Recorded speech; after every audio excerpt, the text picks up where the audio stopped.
सस्ता लोन अब बीते जमाने की बात होने जा रही है। प्राइम लेंडिंग रेट बढ़ने के बाद बैंक्स जल्द ही होम लोन, ऑटो और पर्सनल की ब्याज दरों में बढ़ोतरी कर सकते हैं। इतना ही नहीं, आने वाले दिनों में ब्याज दरें यहां से और ऊपर जाने के ही आसार हैं।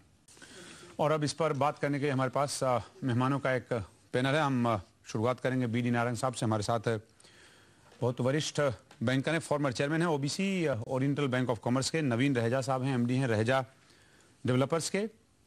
CS जैन है हमारे साथ, head personal banking IDBI bank.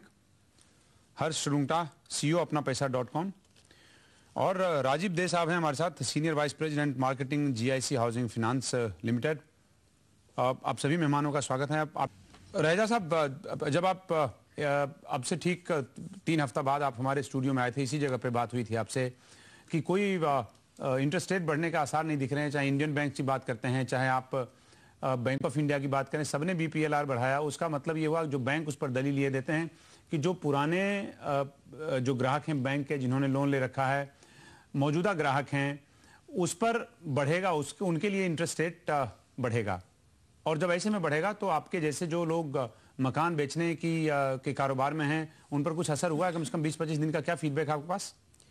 देखिए, ये इफेक्ट जो आएगा ये सिर्फ फ्लोटिंग रेट्स के ऊपर आएगा। जिन लोगों ने फिक्स्ड रेट ऑफ इंटरेस्ट के ऊपर ऑलरेडी साइन अप किया हुआ है, उनके ऊपर इसका कोई इफेक्ट नहीं आएगा। ऐसी तादाद बहुत कम है अब। है, काफी सब्सटेंशियल परसेंटेज है जिन्होंने पहले जो किया था। लेटली जो बाद में लोगों ने लोन करवाए हैं, उनमें काफी फ्लोटिंग रेट ऑफ इंटरेस्ट है जी। नए इंटरेस्ट रेट्स नेचुरली फ्लोटिंग की तरफ ही हैं। इंटरेस्ट रेट बढ़ने से डेफिनेटली मार्जिनल इफेक्ट आएगा जी। लेकिन एक हाउसिंग और रियल एस्टेट, हाउसिंग पर्टिकुलरली एक ऐसी आप एक बिल्डर के तौर पर आप ये ठोक बजाकर कह सकते हैं कि लोन आप लीजिए, लोन सस्ते हैं, लिहाजा कोई दिक्कत नहीं है। क्या आप ये बोलने की हालत में हैं या आपको लगता है नहीं लोन महंगे हैं?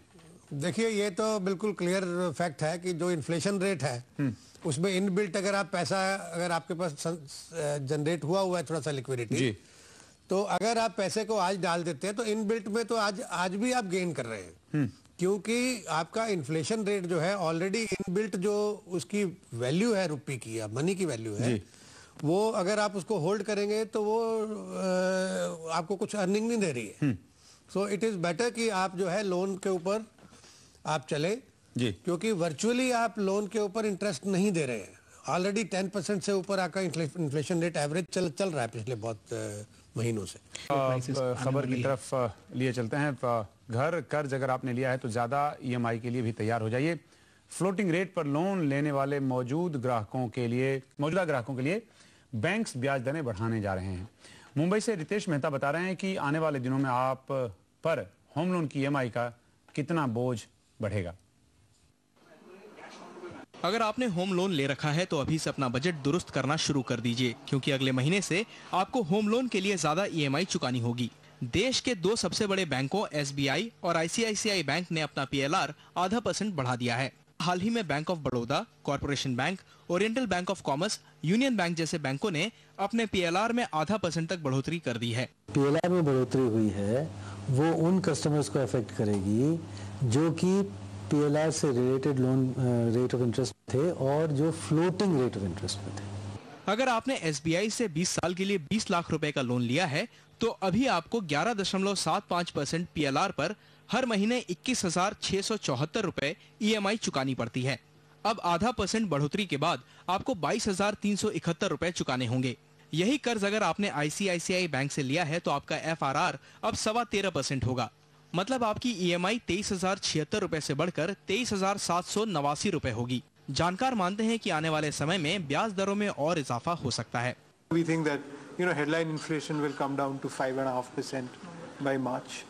So we think that the RBI will tighten another 50 to 75 basis points. बैंकों के PLR में बढ़ोतरी का असर केवल मौजूदा ग्राहकों पर ही होगा।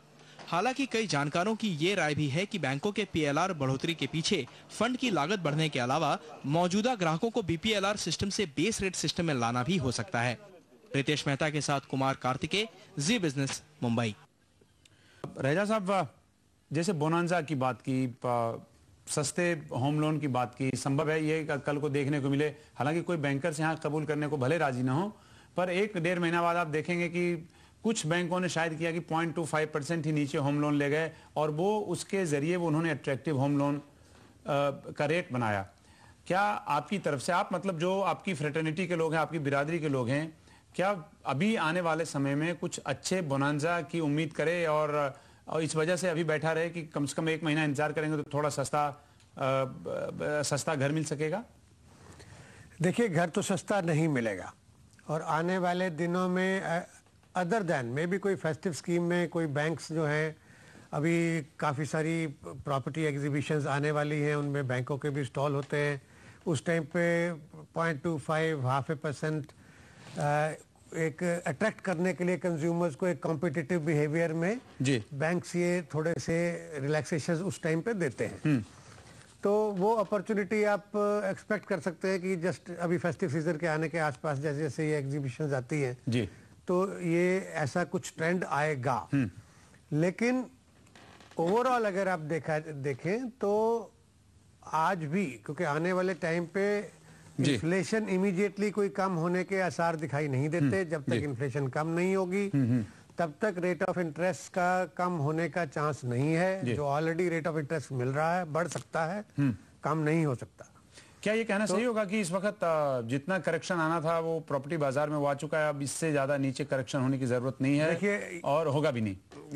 ये बात तो मैं बिल्कुल क्लैरिटी से बता सकता हूं कि जो करेक्शन आया था वो उस करेक्शन पीरियड में जिस रेट्स के ऊपर डेवलपर्स ने ज्यादातर सेलिंग किया था उस टाइम पे, वो डेवलपर्स की डिस्ट्रेस सेलिंग थी जी, and that was mainly focused upon liquidity creation, क्योंकि उनके पास लिक्विडिटी सरप्लस कैश फ्लो नहीं थे जी, प्रोजेक्ट्स हेल्ड अप थे लोगों के, तो उन्होंने प्रोजेक्ट्स को कंटिन्यू करने के लिए डिस्ट्रेस सेलिंग किया था जी।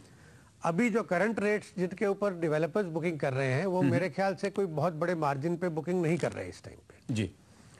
और ओवरऑल क्योंकि बीच में एक गैप रहा 2 साल का, तो ओवरऑल डिमांड पाइल अप भी हुआ है इस पीरियड में जी।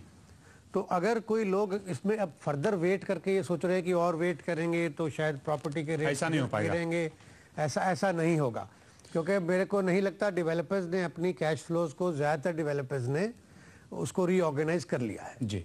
तो लिक्विडिटी क्रंच दिखाई नहीं देता और रेट्स का कम होने का चांस बिल्कुल दिखाई नहीं देता।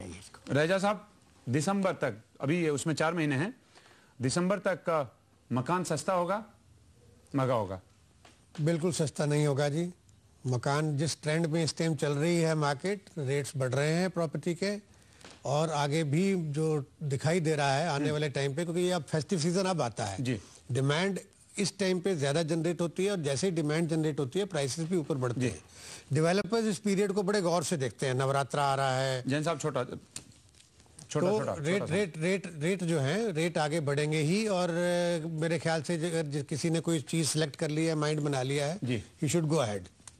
चलिए, आप सभी मेहमानों का बहुत बहुत शुक्रिया और जैन साहब आपका भी बहुत बहुत शुक्रिया, और रुंगटा साहब, राजीव दे, नवीन रहेजा साहब, बीडी नारंग साहब, आपका बहुत बहुत शुक्रिया कार्यक्रम में शिरकत करने के लिए। और आज इस कार्यक्रम में इतना ही। बाकी खबरों के लिए देखते रहिए जी बिजनेस, क्योंकि जी बिजनेस पर देश और दुनिया की खबरों का सिलसिला जारी है। नमस्कार।